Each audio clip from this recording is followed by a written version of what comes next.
Anna Kook, thanks for joining us on the Illinois Channel from Washington, D.C. And I think as most everyone realizes, President Trump is going to be holding a rather historic summit coming up in a few weeks with the North Korean leader, a leader that no American president has ever had a summit with.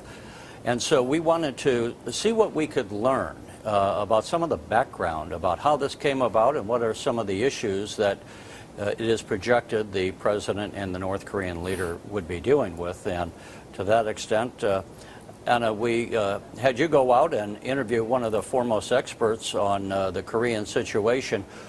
Who is that individual? And let's talk a little bit about what you learned in the interview. Right. I talked to Mr Snyder, who's an expert on Korea-U.S. relations at the Council on Foreign Relations. And after speaking to Mr. Snyder, really the key takeaways from what I learned: first, the Inter-Korean summit between the leaders of the two Koreas was a really well planned out, a step in the right direction leading into the Trump-Kim summit that will be coming up later this month. And now there's a lot of talk about where the location of these summits will take place, and Mr. Snyder is highly convinced that it will take place at Panmunjom, which is exactly the same place where the Inter-Korean summit took place just last week. But the most important thing to remember going into these talks is that while this is good diplomacy, we really can't rest assured that any of this means complete denuclearization in North Korea. And it's really more important to keep following up and pressuring Kim Jong-un to make sure that the promises he makes at these talks are kept. Of course, this came about because of the missile program that Kim Jong-un was having, and the idea that he could put a nuclear missile on, or nuclear warhead on one of those missiles and hit most of the United States was a national security threat that President Trump said he could not tolerate. And then in working with the Chinese, they put an embargo on much of the trade that was going into North Korea, and apparently that pressure has had its impact. So I guess as you were just alluding to, the question will be, after this summit, will the sanctions come off, or at what point do we declare victory? Did Mr. Snyder say whether or not he thought the actual removal or the cancellation of Kim's nuclear program was a real possibility? Right. So going into these talks, Mr. Snyder said the one thing that President Trump can't make any negotiations on are the sanctions, because they had a real effect in bringing these talks along in the first place. And so really when we can start considering to remove these sanctions from North Korea is when we have a promising denuclearization in North Korea from Kim Jong-un. But before then, these sanctions should not be removed. Did you happen to talk about the status of the American forces and whether that would be part of the negotiations in his mind, or whether it should be? Right. So just this morning, there were some reports that Mr. Trump was considering taking forces or troops outside of South Korea, but he has denied these reports, and Mr. Snyder agrees that this can't be something that he does. He needs to keep the troop presence in South Korea, and that's something, once again, he can't negotiate with North Korea. And I want to remind viewers, as we're saying this, we're going to be introducing and airing the entire interview that Anna held with Mr. Snyder, but we wanted to just quickly touch on some of the key elements so people would know what to listen for. Of course, we're all somewhat speculating as far as what the negotiations will entirely focus on as this summit comes up.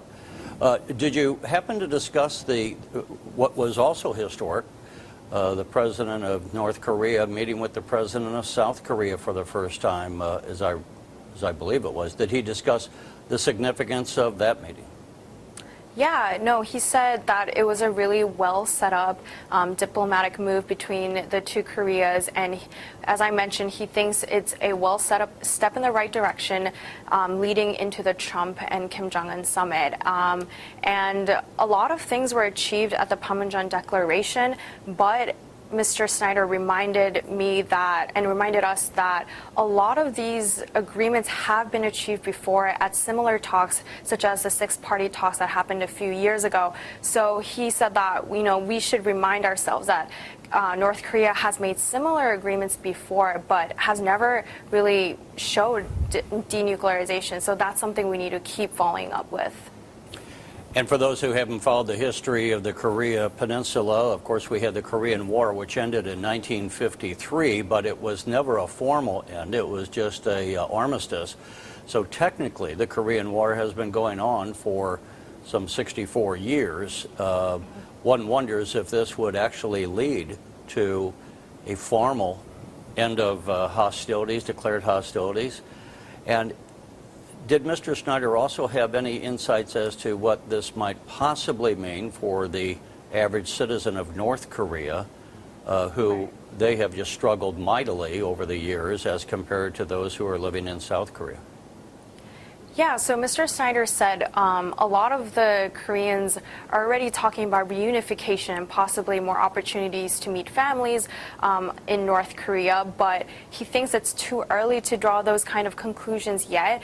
He thinks the first step would be just to achieve peace among the Korean Peninsula, where the two countries can coexist peacefully, and that would mean denuclearization first. So reunification, anything like that is too early to say, but yeah, so a lot of big changes won't be happening in the short period of time that we have. We won't go over every single detail because we want people to watch your full interview, and we appreciate you doing that for us. Good work in getting Mr. Snyder to sit down for an interview, and so we can hear that background information. But before we close out, I'm just curious. I've heard different people. Some people say the president would deserve the Nobel Peace Prize if he pulls this off. Did Mr. Snyder have any viewpoint as to who gets the credit for what many people feel is rather a stunning series of developments over the last few months? Right.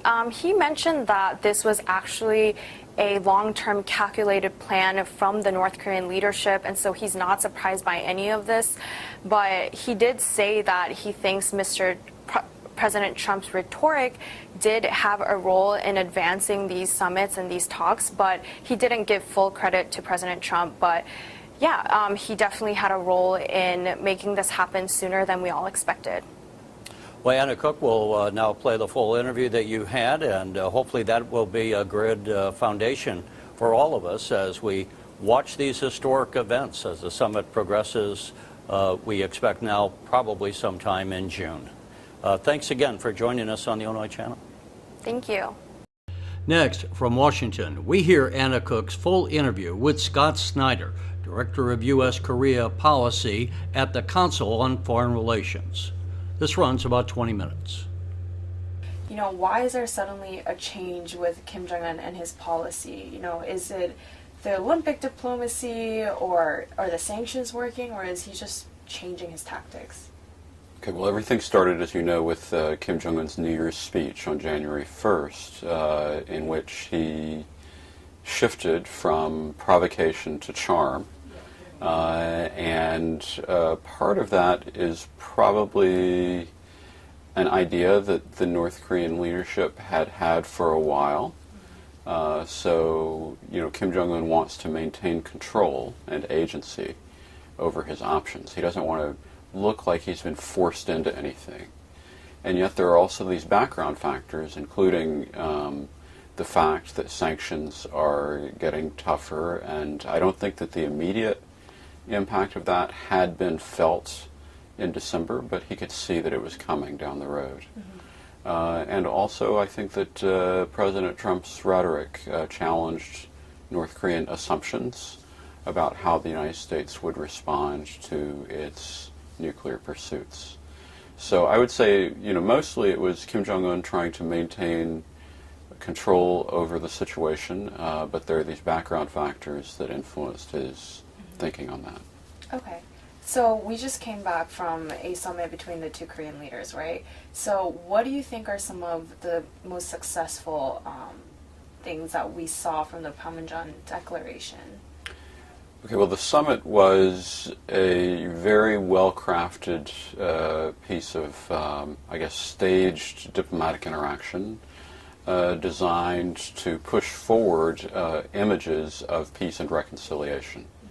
And we saw a lot of symbolic components to the day that Kim Jong-un spent in Panmunjom, including the joint planting of the tree.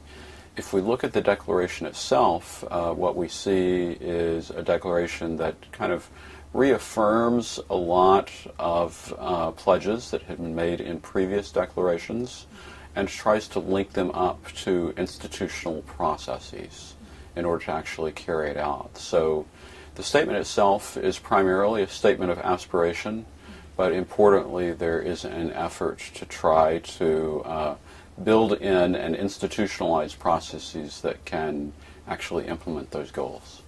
Okay, so how do you think that this is different from what we've seen before? Do you think that this time we'll be able to see some changes? Previously we saw pledges without accompanying processes that were able to sustain themselves. And so this time we see an effort to institutionalize the process that is needed in order to get to inter-Korean reconciliation or tension reduction. We don't yet have a process for denuclearization.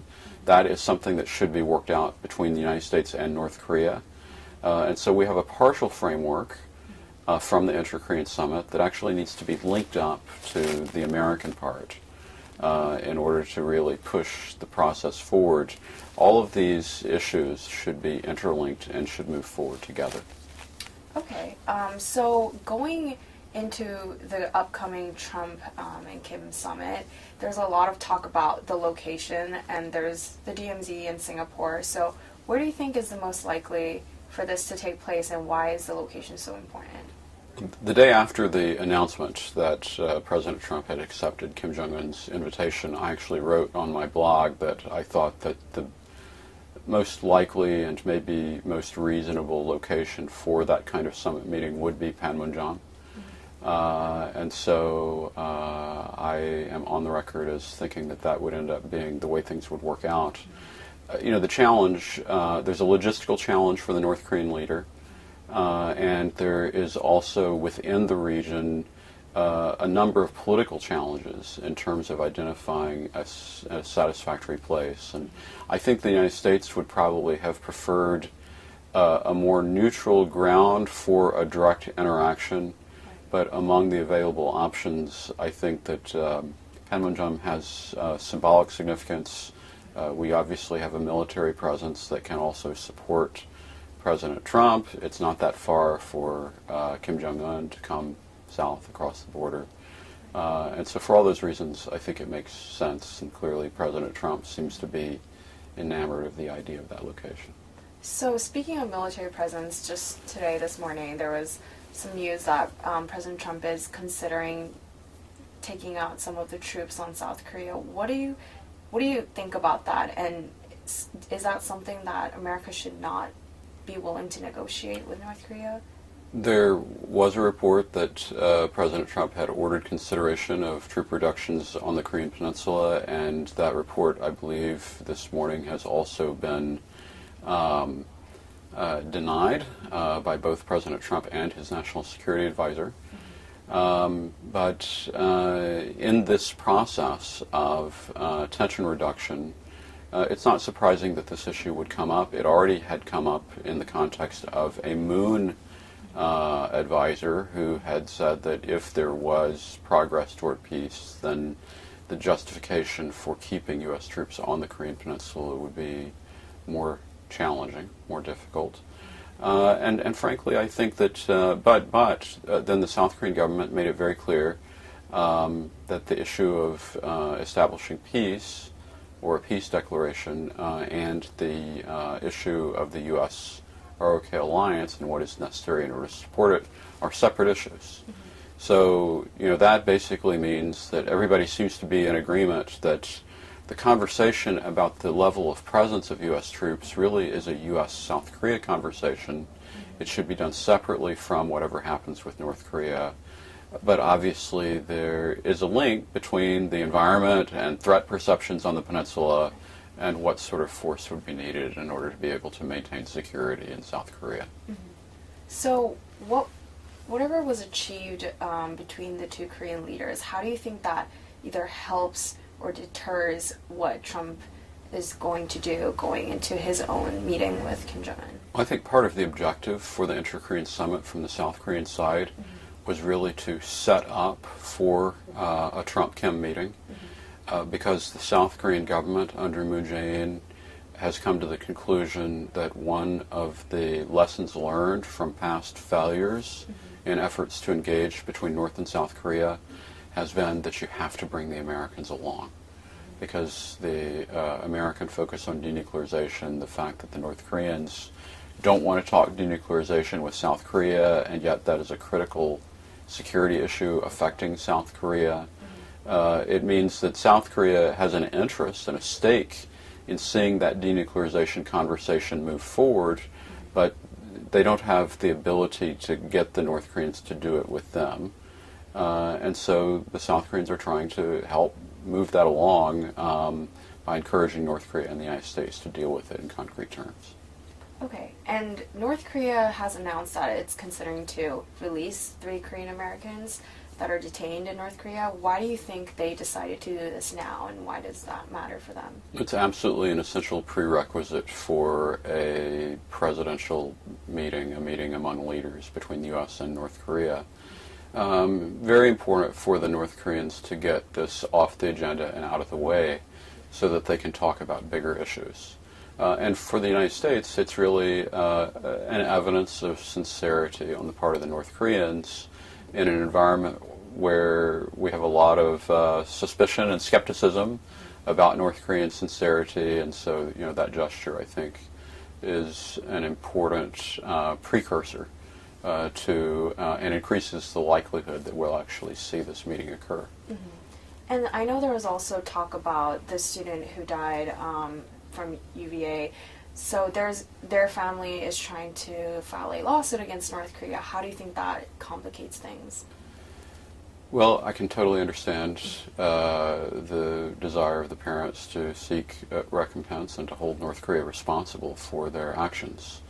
And so, that is a real personal tragedy, and unfortunately it also has been dragged into and is a dimension of international politics. So from my perspective, the significance of that lawsuit is that it is a reminder of North Korea's human rights record as a U.S. president goes into a meeting with a leader where we not only have a historical record of kind of adversarial relations, but also we know that the level and standards of governance within North Korea are really not up to international standards, among the worst in the world. Right. And so that also needs to change. So going into the summit, what are some key factors that people can look to that are notions for success, that President Trump has had a successful meeting with Kim Jong-un? Okay, well, I would actually suggest that there are 3 criteria that we can use by which to judge success of the summit, and one of them, in fact, is the release of the detainees. I'm sure that President Trump will claim that as a success before he even arrives to meet Kim Jong-un. And then also I think that another purpose of this meeting is that it has reduced the level of tension between the United States and North Korea. Recall that only 9 months ago, President Trump was talking about fire and fury and threatening to wipe North Korea off the face of the earth. And now he's saying that if he disagrees with the North Korean leader, he will respectfully get up and leave the room. And so we've seen a significant ratcheting down of rhetoric around this meeting. But also the critical issue is, can the two leaders define a common interest between the U.S. and North Korea? Currently, honestly, if we look at the respective interests of the U.S. and North Korea, it's like drawing 2 circles in a Venn diagram that do not intersect. And so President Trump and the North Korean leader Kim Jong-un are probably the only people who have the capability to move those circles together in order to identify a common interest between the two sides, that then the two sides can work together and institutionalize and try to expand and show that they can do something together. Because last year we were headed toward confrontation. And if there is an intersection between the two circles, that can be built and it can create a record of accomplishment that both sides can point to, and that would be the necessary prerequisite for overcoming enmity between the two sides. So within that Venn diagram, where do you think Trump's protection of the allies' interests lies with South Korea, Japan, and China? How much is he taking that into consideration going into the summit? That's a great question. The traditional U.S. role has been to look at the U.S. interests together with the Allied interests, because the United States is the one that has made the commitment to defend Japan and South Korea. And so I think that it's very important for the President to continue to approach it in that way.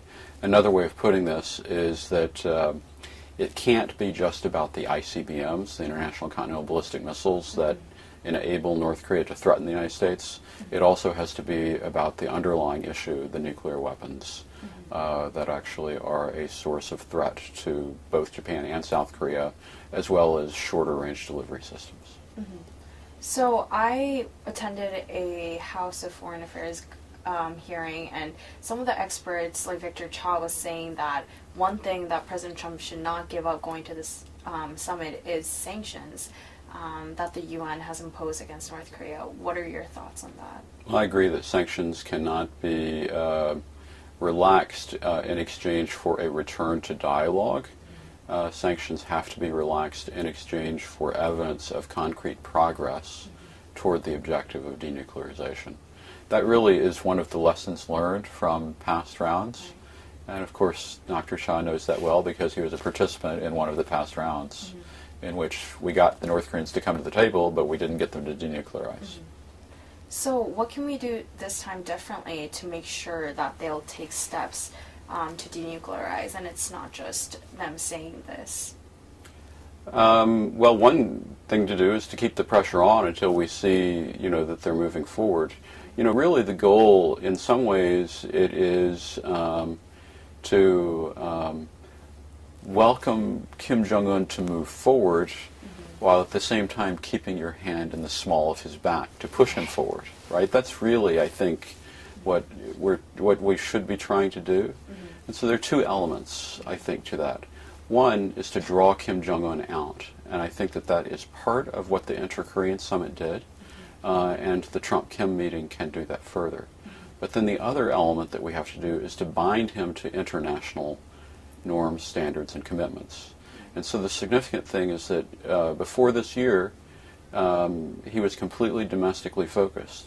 He didn't have a relationship with any other leaders, and therefore he didn't take into consideration international concerns. But now we're trying to bring him out and bind him to a different standard, and we'll have to see whether we can keep him on the hook or whether he's going to slip off. So if we do achieve denuclearization in North Korea, what would that mean for the people in North Korea?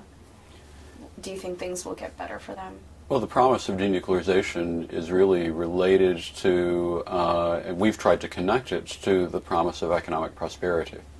Another way of putting it is that the application of sanctions was designed to deny economic prosperity in such a way that the North Korean leader would have to choose.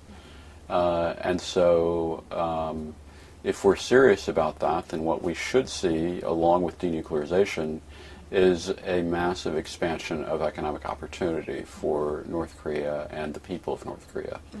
The real challenge there is that currently North Korea is actually pretty capitalist, but it is kind of a parasitic capitalism in which there's not a level playing field, because the kind of capitalism that the North Korean leader likes is the kind that rewards and reinforces the vertical hierarchy that has him on the top. And so what we want to really see is the penetration of economic governance standards, a level playing field that can provide opportunity to everybody in North Korean society, so that there's a chance for poor people in North Korea to get rich without having to pay so many bribes to the state or being coerced if they earn too much money in the course of doing their everyday activities. So I talked to some Korean Americans here, and a lot of people are hopeful that all of this diplomacy is gonna one day end to reunification, or more opportunities to have interactions with maybe families that were separated during the Korean War. Do you think this is possible in our lifetime or anytime soon? I see unification as an aspiration that is held primarily by older Korean Americans and older Koreans, but peaceful coexistence is an essential condition for South Korea itself to maintain its own prosperity and security. And so I think that the South Korean president has said that he's focused on peace and unification. Who knows, maybe later on, but it's not the main focus, and it's not going to be forcible under this South Korean leader. And so that, I think, makes sense, because it just makes such a big difference for South Korea whether or not they have to face a neighbor to the north that is hostile or is reasonable and willing to get along. And my last question is, so within the Panmunjom Declaration, some of the human rights activists in South Korea or in the United States are kind of worried that this agreement will lead to them not being able to send as many things, or that North Korea considers as an act of aggression. So do you think this is a huge setback for the human rights community? I think the human rights community has legitimate concerns, because human rights was not mentioned in the Panmunjom Declaration. And in fact, what they're focusing on, I think we've already seen measures by the South Korean government to discourage non-governmental entities from continuing to send things to North Korea. But the information penetration campaign really is very important as a way of trying to help the North Koreans realize what they're missing and helping them to come into the real world.